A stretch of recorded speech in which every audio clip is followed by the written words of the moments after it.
हुई है, उस पर कोई वाद विवाद नहीं है। और वो मेरे 2015 में मैंने बैनामा करवाया था।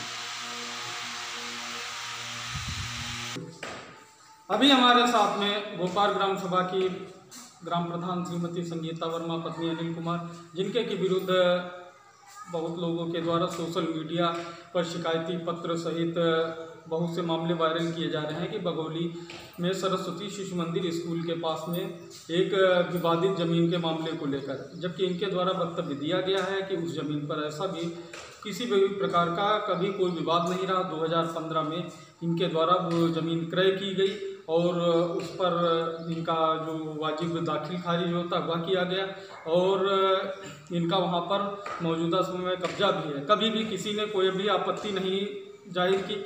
बस कुछ लोग धन के लोभ में इनको बरगलाने की कोशिश की और जब उनका प्रयास जब पूरा न हो सका तो उन लोगों के द्वारा सोशल मीडिया पर यह कूट रचित साजिश की जा रही है।